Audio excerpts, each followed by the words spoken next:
going on, guys? Just want to do a quick video today about grip, a proper grip, or at least what I believe a proper grip is. Everybody has their own take on it.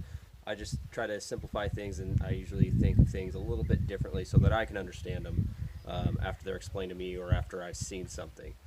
So this is a quick rundown. I get a lot of questions about it, as you should, because the grip is one of the most important things about shooting. And so I'm just going to go over it real quick. So pistol's unloaded, it's clear, it's safe.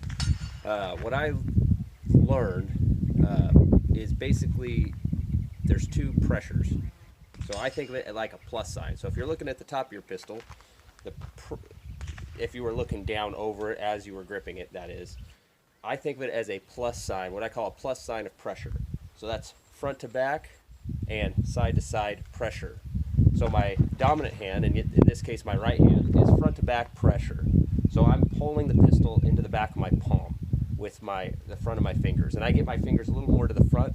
Most people wrap them around, which is why they miss low left, not the whole trigger too far in, too far, whatever. It's really due to, almost always, their fingers are wrapped too far around, so when you have sympathetic movement, they go low left, low left, low left every time this trigger finger does what it's supposed to do. So I pull mine, I have the same thing. I pull mine to the front of the pistol so that it allows me to pull straight back into my palm. So that's the front to back pressure of that plus sign of pressure that I'm talking about. The other is side to side.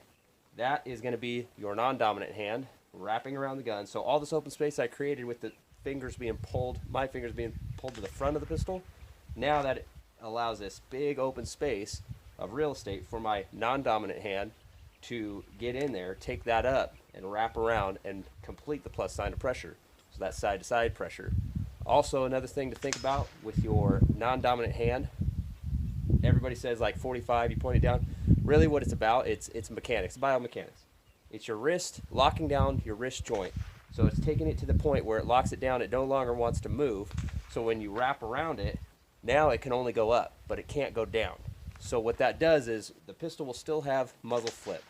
Muzzle flip is fine as long as it returns right back to where your sight picture was, and locking that wrist joint, locking that wrist joint down will allow you to do that much more efficiently.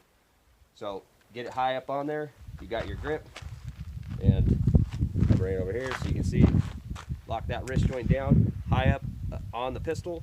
So when you have recoil, you have muzzle flip, but it comes right back down to where it was. So that way your sights are turned to where they were.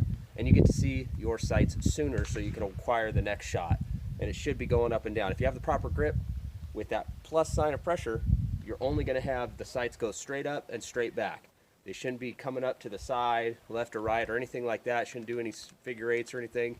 That means you have a weak grip and you need to adjust some things. So try this out, see what you think. I try to simplify things for myself, so hopefully this makes sense to you. Plus sign of pressure, and yeah, let me know what you think. Like and subscribe. Have to throw that in there, right? All right, guys, I'll see you next time.